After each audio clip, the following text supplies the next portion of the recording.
All India मजलिस इत्तेहादुल मुस्लिमीन के राष्ट्रीय अध्यक्ष बैरिस्टर असदुद्दीन ओवैसी का मालदा और उत्तर दिनाजपुर में सभा आज होना है। उत्तर दिनाजपुर और मालदा बिहार से सटे हुए और इन जिलों में सभा करने की पूरी तैयारी में है। गुज़िश्ता कल मजलिस के राष्ट्रीय अध्यक्ष बैरिस्टर असदुद्दीन ओवैसी का वहां पर सभा न होने देना बंगाल में इस वक्त मौजूए बहस है। बंगाल में अभी जिस वक्त सभी दल अपने चुनाव प्रचार कर रहे हैं, साथ ही साथ रैली का आयोजन कर रहे हैं, वहीं बंगाल में मजलिस की एंट्री को लेकर तरह तरह की सवाल उठते जा रही है। इस वक्त जो है मजलिस इत्तेहादुल मुस्लिमीन बड़ी मजबूती के साथ बंगाल चुनाव लड़ने का इरादा बनाया है और साथ ही साथ बैरिस्टर असदुद्दीन ओवैसी साहब ने 7 विधानसभा सीटों का घोषणा कर दिया है और वहां पर 7 विधानसभा में मजलिस के स्टार प्रचारक उतरने की पूरी तैयारी है और गोलबंद करने के लिए पूरा जोर शोर से लगा दिए हैं। मजलिस के राष्ट्रीय अध्यक्ष बैरिस्टर असदुद्दीन ओवैसी साहब का 3 दिवसीय वहां पर दौरा था और 3 दिन में अलग अलग विधानसभाओं में उन्हें चुनाव प्रचार करना था। लेकिन पहले दिन ही मजलिस के राष्ट्रीय अध्यक्ष बैरिस्टर असदुद्दीन ओवैसी साहब जब मुर्शिदाबाद पहुंचे तो वहां चुनाव प्रचार करने के लिए रोक दिया और स्थानीय प्रशासन ने वहां पर परमिशन नहीं दी। ये बातें मौजूद बहस है देश भर के, खासतौर पर मजलिस के चाहने वाले हो या ना हो, इस तरह की बातें मौजूद बहस इसलिए है कि जमहूरी मुल्क में जहां सबको अधिकार है लड़ने का, तो वहीं बैरिस्टर असदुद्दीन ओवैसी को भी हक है। लेकिन बैरिस्टर असदुद्दीन ओवैसी साहब को कई दिनों से वहां पर मुसलसल टारगेट किया जा रहा है और साथ ही साथ उनके सभाओं को रद्द किया जा रहा है। ये काफ़ी जो है चर्चे में है। मजलिस के राष्ट्रीय अध्यक्ष बैरिस्टर असदुद्दीन ओवैसी वहां पहुंचने के बाद से ही ऐसा लग रहा था कि इस बार जो है 7 सीटों पे अगर मजलिस वहां पर चुनाव लड़ रही है तो बिहार में पहली दफ़ा 6 सीटों पे चुनाव लड़ी थी। यकीनन था कि मजलिस चाहे हारती या जीतती वो अलग बात होती, लेकिन इस तरह से मजलिस के साथ सुलूक करना वहां के प्रशासन का अब दोहरी नीति दिखाई दे रहा है। साफ लग रहा है कि ममता सरकार की तानाशाही वहां पर चल रहा है, जैसा लोग सुन रहे हैं और लोग कह रहे हैं। बताते चलें कि इस वक्त मजलिस इत्तेहादुल मुस्लिमीन जो है बंगाल चुनाव को लेकर काफ़ी चिंतित नजर आ रहा है। वहां का समीकरण शुरुआती दिनों से बिगड़ता सवरता ऐसा चल रहा था और साथ ही साथ लड़खड़ाते फिर मजलिस के राष्ट्रीय अध्यक्ष बैरिस्टर असदुद्दीन ओवैसी ने फिर तय किया कि बंगाल चुनाव लड़ना है और यकीनन बड़े लेवल पे नहीं लड़ना है, कुछ ही चंद सीटों पे वहां पर चुनाव लड़कर वहां पर न्यू पार्टी का न्यू डालना है। ऐसा लग रहा था कि मजलिस के इस 7 विधानसभा सीट जो ऐलान किए हैं वहां पर सागर दिघी विधानसभा से यकीनन मुकम्मल था कि लोग बता रहे थे कि 100% वहां पर मजलिस कामयाब होती। लेकिन फिलहाल इस तरह से चुनाव प्रचार में अब सारे दल कर रहे हैं तो मजलिस इत्तेहादुल मुस्लिमीन भी पहुंची है अपनी टीम के साथ और पूरी टीम वहां पर चुनाव प्रचार में इस वक्त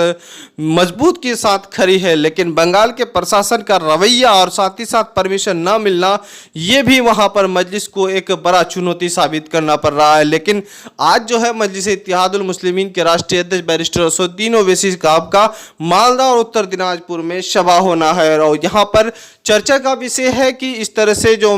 मजलिस इत्तेहादुल मुस्लिमीन के जो सभा को न होने देना, पता नहीं कि आज भी यहाँ के प्रशासन परमिशन देंगे या नहीं। बहरहाल मजलिस के राष्ट्रीय अध्यक्ष बैरिस्टर असदुद्दीन ओवैसी साहब बंगाल पहुंच चुके हैं और बंगाल के जो है सियासत को बारीकी से समझ रहे हैं। पहली दफ़ा मजलिस का एंट्री है और साथ ही साथ बहुत कम सीटों से वहां पर चुनाव लड़ रहे हैं। कहीं ना कहीं मजलिस इत्तेहादुल मुस्लिमीन से नाम निहाद सेकुलर पार्टी को वहां पर डर सता रहे हैं कि मजलिस इत्तेहादुल मुस्लिमीन अगर बंगाल चुनाव में खाता खुलेगी तो यकीनन है कि आने वाले दिनों में मजलिस काफ़ी मजबूत पार्टी उभर सकती है। जिस तरह से बिहार और महाराष्ट्र ने मजलिस इत्तेहादुल मुस्लिमीन को जगह दी और साथ ही साथ वहां पर अब मजबूत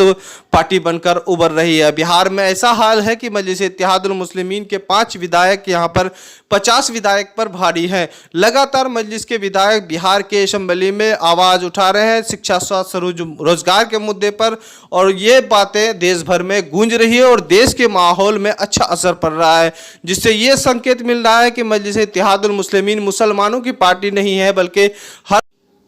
हर धर्म और जाति के मामले को लेकर और साथ ही साथ बुनियादी मुद्दे को लेकर के पटना असेंबली में आवाज़ उठाता रहा है। इसका असर बंगाल में सीधे पड़ रहा है और बंगाल में जो इस वक्त है नाम निहाद सेकुलर पार्टी और तरह तरह की पार्टी वहां पर खड़ी है, उसको ये खौफ सता रहा है कि मजलिस इत्तेहादुल मुस्लिमीन अगर यहाँ से खाता खोल दी तो यकीनन है कि यहाँ पर बहुत मजबूती के साथ जम जाएगी। चूँकि मजलिस इत्तेहादुल मुस्लिमीन का इतिहास रहा है कि हैदराबाद में मुसलसल ये पार्टी काम करती रही और हैदराबाद को जिस तरह से एजुकेशन शिक्षा स्वास्थ्य के मुद्दे पर वहाँ पर डेवलप किया है, यकीनन है कि देश के अलग अलग राज्य जहाँ पर पिछड़े हैं वहाँ पर वो चाह रहे हैं कि डेवलप हो। और पहली दफ़ा जब मजलिस इत्तेहादुल मुस्लिमीन के राष्ट्रीय अध्यक्ष बैरिस्टर असदुद्दीन ओवैसी का पिछले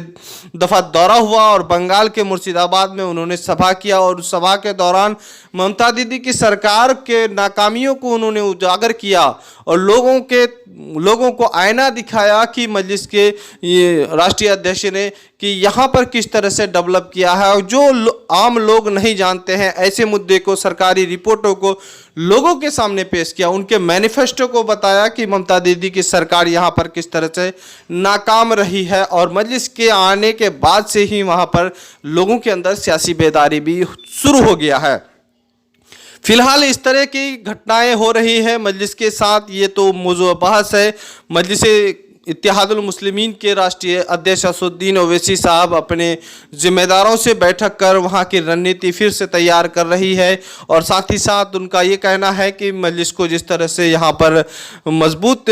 होने से रोक रहा है और साथ ही साथ अपनी बातों को बताने से अवाम के बीच रोक रहा है, ऐसा लग रहा है यहाँ के अवाम सब जान रही है और ख़ास तौर पर बंगाल के लोगों को ये सोचने पर मजबूर कर दिया है कि मजलिस इत्तेहादुल मुस्लिमीन को आखिर क्यों टारगेट किया जा रहा है। हालांकि देश भर के सुर्खियों में है कि मजलिस इत्तेहादुल मुस्लिमीन ही वाहिद पार्टी है जो मुसलमान और दलितों की आवाज़ बनके पार्लियामेंट और संसद में आवाज़ उठा रही है। देश के हर मसले को लेकर बारीकी के साथ रखता है, चाहे वो कश्मीर मुद्दे में हो या किसी मुस्लिम और माइनॉरिटी दलित के मुद्दे में है, वो अपने बात रखती है। बेहतर सुझाव सरकार को देने में वो कभी पीछे नहीं हटा है। इसी वजह से मजलिस के राष्ट्रीय अध्यक्ष बैरिस्टर असदुद्दीन ओवैसी साहब बंगाल की राजनीति में कूदे हैं।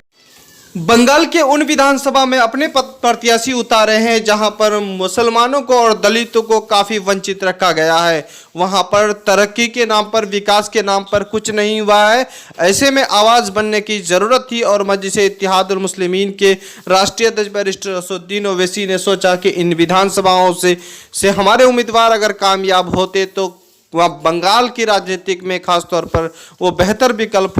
होता और साथ ही साथ जो है मजलिस इत्तेहादुल मुस्लिमीन के तरफ से नुमाइंदगी करने वाले जो विधायक वहाँ पर होते तो इन क्षेत्रों के बारे में, इनके मसाइल के बारे में वहाँ के असेंबली में उठाते। इसी को लेकर मजलिस इत्तेहादुल मुस्लिमीन ने चंद सीटों पे ही अपना जो है टारगेट रखा है और साथ ही साथ ये 7 विधानसभा सीट ऐसे हैं जहाँ पर मुस्लिम और दलितों की आबादी है और इन आबादी में मजलिस इत्तेहादुल मुस्लिमीन इस वजह से काम कर रही है क्योंकि ममता सरकार में यहाँ पर तरक्की के नाम पर कुछ नहीं किया है। साथ ही साथ उन्होंने मुर्शिदाबाद में सभा के दौरान भी ये सारा रिपोर्ट पेश किया था कि ममता सरकार में न यहाँ पर उच्च शिक्षा के लिए कुछ काम किया है, न बुनियादी शिक्षा के लिए काम किया है, न यहाँ पर स्वास्थ्य और रोजगार के लिए कुछ किया है, हर महाज में फेल साबित हुआ है। इस वजह से मजलिस इत्तेहादुल मुस्लिमीन को इन विधानसभाओं से अपने उम्मीदवारों को कामयाब करती है। यकीनन है कि विधानसभा में भी मजलिस इत्तेहादुल मुस्लिमीन के जो विधायक हैं इन विधानसभा के बारे में उठाएंगे और यहाँ के हक हुकूक के बारे में लड़ाई लड़ेंगे। इसी को लेकर मजलिस इत्तेहादुल मुस्लिमीन वहाँ पर महज 7 सीटों में अपना ऐलान किया और 7 सीटों में मजलिस ने अपना टारगेट रखा कि यहाँ पर मजलिस की नुमाइंदगी अगर 7 सीटों में बेहतर रही तो यकीनन है कि बेहतर काम करने के बाद कोई भी पार्टी को और बेहतर करने के लिए मजबूत होना पड़ता है और उसी का नतीजा है कि मजलिस को विपक्ष और साथ ही साथ वहाँ की सरकार जो है टारगेट बना रही है कि अगर मजलिस इत्तेहादुल मुस्लिमीन अगर खाता खोल देती है यहाँ पर तो इनके विधायक चुप रहने वाले विधायक नहीं है। जिस तरह से देश भर में अलग अलग जगह में इनके विधायक हैं वहाँ के असेंबली में आवाज़ उठाते हैं तो पूरा देश सुनता है। यकीनन है कि बंगाल में इसी तरह से होने वाला था। फिलहाल बंगाल के लोगों पर निर्भर करता है कि इस वक्त जो है मजलिस के उम्मीदवार मैदान में है, भले ही वहाँ पर चुनाव प्रचार करने से रोका हो, लेकिन मजलिस के राष्ट्रीय अध्यक्ष बैरिस्टर असदुद्दीन ओवैसी साहब का जो है बहुत सारे स्पीच हैं और ख़ास तौर पर वो क्या करते हैं ये सब सामने में उनके हैदराबाद में किस तरह से 7 विधायक काम कर रहे हैं, वो खुद काम कर रहे हैं, उनके पार्टी के और जिम्मेदार किस तरह से काम कर रहे हैं, किनके लोगों के लिए काम कर रहे हैं। ये बंगाल के लोग बड़ी अनुभवी हैं और साथ ही साथ सोच समझ के इस बार फैसला लेंगे। हालांकि यकीनन है कि मजलिस इत्तेहादुल मुस्लिमीन का टारगेट है कि बीजेपी को रोकना है, लेकिन अपनी क़यादत को मजबूत करते हुए रोकना है। इस वक्त जो है मजलिस जो है अपनी क़यादत को मजबूत करने के लिए वहाँ पूरी ताकत झोंक दी है और 7 विधानसभा सीटों में ऐसा लग रहा है कि सागरदिघी विधानसभा से जीत यकीनन पक्की मानी जा रही है। फिलहाल आपको सारा अपडेट देंगे, चूँकि बैरिस्टर असदुद्दीन ओवैसी साहब चुनाव प्रचार है और हम चाहेंगे कि आज का क्या अपडेट होता है, ये अपडेट लेकर हम फिर मिलेंगे। तब तक हमें इजाज़त दीजिए और आप हमारे चैनल में नए हैं तो सबसे पहले द मैसेज न्यूज़ को सब्सक्राइब करें और लाइक करें, अच्छा लगे तो दोस्तों को शेयर करें। खुदा हाफिज़।